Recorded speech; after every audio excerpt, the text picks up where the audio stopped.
Hello and welcome everybody, I'm Bavarian, and today I would like to take just a few minutes out of your day to talk about the most subscribed mod on the CK3 Steam Workshop. A mod so outstanding that it has not just surpassed what players expect from mods in general, but also raised the bar for content coming straight from Paradox themselves.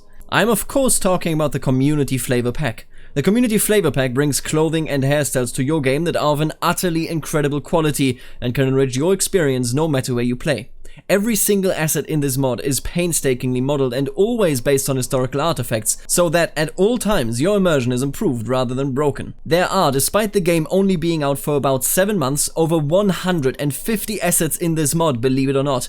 You can recognize the Flavor Pack assets by the little symbols attached to them in the barbershop. While they are two separate mods, I also highly advise installing the full screen barbershop mod when playing with a Community Flavor Pack, so that you can go and admire your family, yourself, your rivals, and anybody that you pin in their full glory. And so, as we say in Germany, lange Rede, kurzer Sinn, let's simply enjoy the visual fidelity of the Flavor Pack. I assure you, you will want to play with the pack after this video is over. So, let's suppose that you've been thinking about playing a game in Iberia. That is no problem whatsoever. Instead of the normal, samey CK3 outfits and some of the Jimena brothers even sharing a crown model, why don't we mix it up?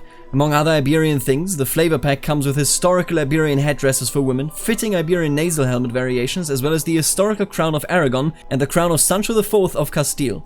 Of course, it also comes with a full outfit set for the Knights of Santiago that can be worn with or without a hood and cloak. When talking about regional content, I can of course not show all of the assets, there's simply too many, but I would like to especially highlight the Crown of Aragon. It is not the only case of this, but the crown is available as just a normal, albeit amazing crown, but also as a classic battle crown, meaning that the crown is connected to a helmet, allowing its wearer to enter a battle with all the royal grace that they deserve. It is insanely stunning. Well, but let's say that you've already done your 100th playthrough in Iberia and would much rather, maybe play in Italy. Well, bad news. The Community Flavor Pack has no assets there whatsoever, and you will have to play with a normal vanilla. Listen, I'm just kidding, okay? The Flavor Pack has a huge selection for Italy as well. On the left, you can see a beautiful Latin helmet. On the right, you can see a full Norman outfit, complete with a Sicilian Norman helmet and a Norman shield on the character's back. The two ladies have been blessed with two new pieces of headgear. Matilda of Tuscany here is wearing her very own historical hennin, and the Doge of Venice has received a full overhaul with an entire set of clothes just dedicated to him being smug and glorious, as he plans to surely destroy the East Roman Empire. There is of course also this utterly gorgeous Iron Crown of Lombardia. Let's just take a closer look at that. This crown is one of the many pieces in this mod that showcase the genius of the developers. Just look at the details. Another asset of the Italian regional group that I didn't showcase before but also looks incredibly fancy is the Latin circlet. It is essentially a significantly simpler version of the Iron Crown of Lombardia, but also looks absolutely glorious. Now, do you know what the best part about all of these assets that you have seen and all of the assets that you are going to be seeing is? They will be popping up normally in your game if any characters meet the requirements to wear them, be that culture, sometimes even stats, and so on and so forth. So all of a sudden, your game will have a lot more variety. So let's say you aren't Italian and you are instead a loyal Kaiser servant and would rather play in the proper Holy Roman Empire. The Community Flavor Pack of course has that covered as well. If you've played in the Holy Roman Empire before, then I'm certain that you will recognize many of the people that you can see here. It's many of the most important imperial dukes. But let's leave their vanilla looks behind and let's check out how great they could be looking. Yeah, now this looks beautiful. There are so many assets that fit the Holy Roman Empire and the general Western European region that I could only choose so many of them until the screen was filled up. On the far left, you can see a beautiful golden laurel wreath. This wreath will be worn by the emperors of a reformed Roman Empire, while natural laurel wreaths will be worn by characters that have the August or Scholar trait and have obtained a high diplomacy or learning skill. So indeed, all of these assets won't just pop up if you equip rulers with them, but rather whenever rulers fulfill the conditions of them, adding a general air of freshness to your gameplay. Here you can also see a full set of gear belonging to the Teutonic Order, as well as various helmet variations. To the right, you can spot two completely new armor sets, the Courboy plate armor as well as the Brigandine plate armor. The wearer of the latter is also equipped with an open bassinet helmet. There are also variations of this helmet that are closed or lack the front section entirely to give you even more character freedom. The core piece of this region, in my opinion, is the absolutely gorgeous Ottonian imperial crown worn by Otto III, Emperor of the Romans. Just look at it. Personally, I would love to 3D print this one and just wear it every day. Let's suppose, as unlikely as it is, that you do not enjoy playing the true air of Rome and instead want to play in the Eastern European or Southeastern European regions. There are of course also assets for that. On the right you can see the helmet of Skanderberg, the legendary Albanian commander from the end of CK3's period and the start of EU4's. Next to his helmet there are just 2 examples of the headdresses available for Slavic characters. On the left you can see a Hungarian helmet as well as the beautiful Hungarian crown. Let's take a closer look at that. Look at this incredible amount of detail. Yet again, El Tyrannos and the team did not disappoint. Additionally, we also have some Rus warrior hairstyles and beards that you will see regularly when employing or facing the strong warriors of the East. Let's continue onwards by visiting the other pretender Roman Empire of the time, the East Roman Empire. Of course, there are some gorgeous assets for this group as well.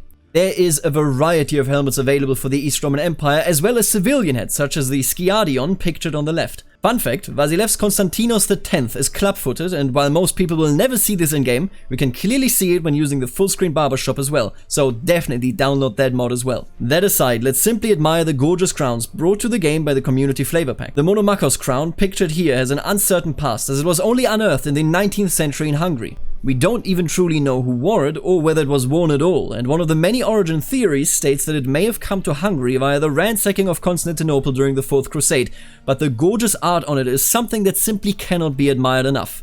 Additionally, the community flavor pack adds the Komnenos crown, worn by the legendary Komnenos family, long-standing rulers of Constantinople and later on Trebizond. Isn't this just absolutely beautiful?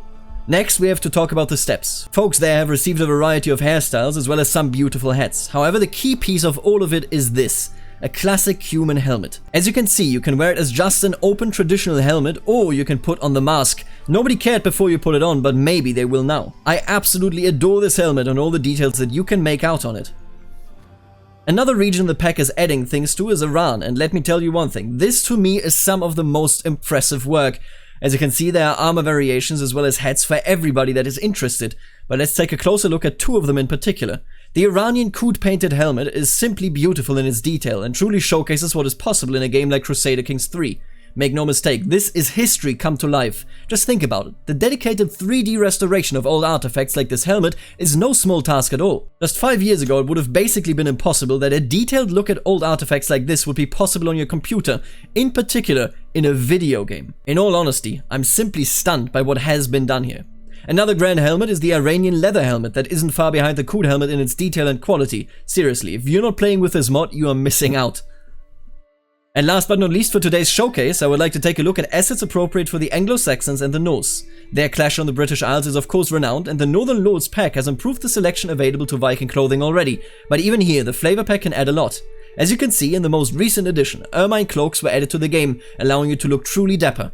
Vikings also get a variety of helmets additionally to the fact that they can now wear their magnificent round shields on the back.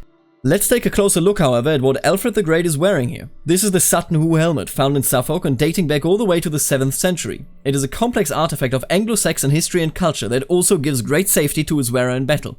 Additionally, we have of course the ermine cloak, but I would like to highlight the fleur-de-lis emerald crown.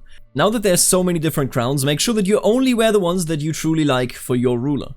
And with all that being said, keep one thing in mind. The flavor pack assets are not just worn by you and the ones you equip, but by all folks that meet the requirements. Your world will be more colorful, livelier, and characters will have greater individual outfits rather than repeating assets. And as incredible as all of this is, it is literally free. The community flavor pack team is currently working on a MENA pack and is looking to afterwards expand with an African and an Indian pack. I am absolutely certain that the community flavor pack is a must-have mod for anybody playing this game. It is quite possible that beyond being the most subscribed mod, it is also the best mod on the workshop. There are literally no downsides to playing with this mod because it exclusively adds things and has no negatives whatsoever. Make sure to subscribe on the workshop, leave a like and a favorite, and consider becoming a patron of the mod. Personally, I have been a patron for a number of months now and have been able to enjoy a variety of update posts and am incredibly happy to see that the Patreon money is being spent on third-party contractors that can further help the mod blossom with assets or tools. So make sure to go and check it out. For now, I simply want to thank the members of the channel that are making videos such as this one possible. Thank you for your support, dear barons, counts and dukes. You're all truly gorgeous and incredibly intelligent, just like Pickle Rick. And now, later, alligator.